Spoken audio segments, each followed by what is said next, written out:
Now, selective agonist is not a question. So the problem comes whenever we are talking about mixed agonistic agents.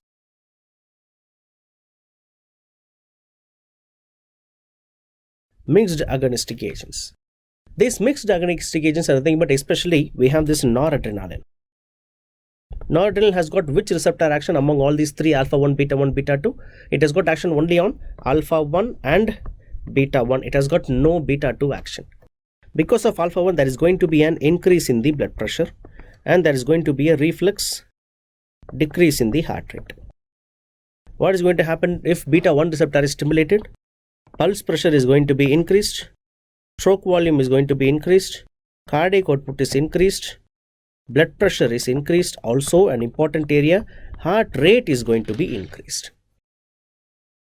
Heart rate is also going to be increased whenever beta 1 receptor is stimulated. There is going to be an increase in the heart rate. Now, what is going to happen if you administer noradrenaline together? Overall, what will happen to the blood pressure? Increase or decrease? BP is going to increase. What will happen to stroke volume? It is going to increase. Pulse pressure?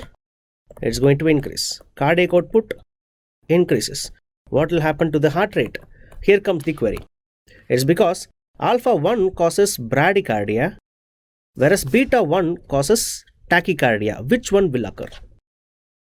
Which one will occur, guys?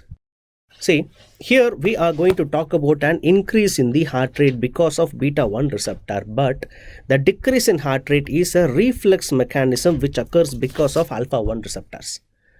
So this reflex mechanism is going to occur a little bit late. That is the primary concept, which means there will be an initial increase in heart rate followed by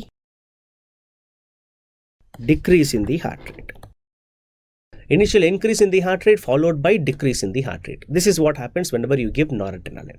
Why? Because this decrease in heart rate is a reflex mechanism. And also one another point, please make sure if there is an animal study has been given, whether the study is in intact animals, or isolated heart preparation.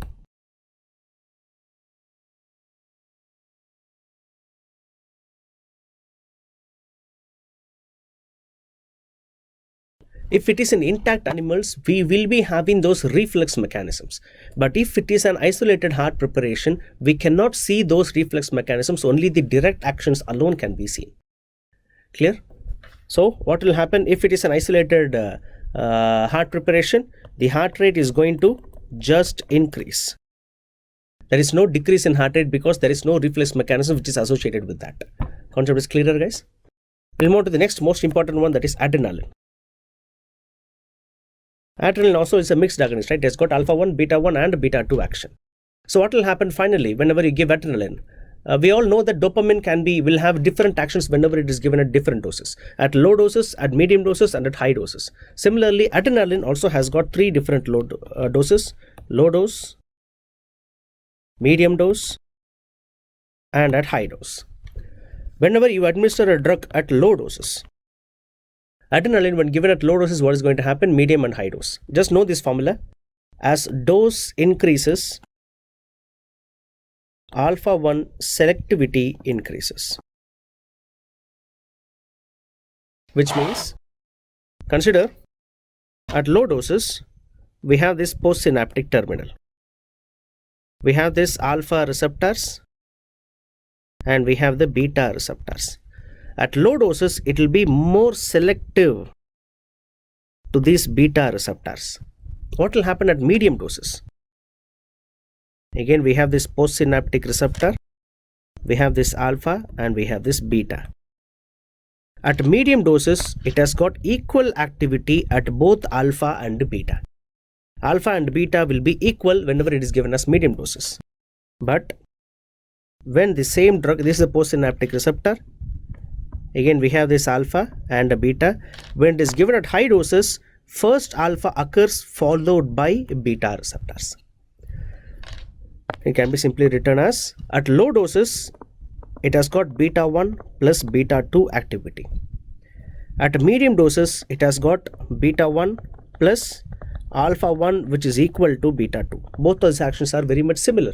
So the consider this is your blood vessel. Alpha 1 induced vasoconstriction, beta 2 induced vasodilatation, both are equal. So the blood vessel is going to remain same. There is a minor change in the blood pressure. What is going to happen if the dose is at high? At high doses, alpha 1 selectivity will be increased, right? Beta 1 plus alpha 1 occurs first, followed by beta 2. Alpha 1 occurs first, followed by beta 2. So we can simply say that's the reason why biphasic response is seen only at high doses. Not only biphasic response, even your vasomotor reversal of Dale can be demonstrated only when adrenaline is given at high doses. At normal doses or at low doses, it is not going to demonstrate vasomotor reversal of Dale. Concept is clearer? That's it about your selective agonistic agents. Now let's talk about the dilution of adrenaline. Adrenaline dilution. Adrenaline dilution, we have three major dilutions. One in 10,000, one in 1,000, and one in 100. Three different dilutions are there for adrenaline.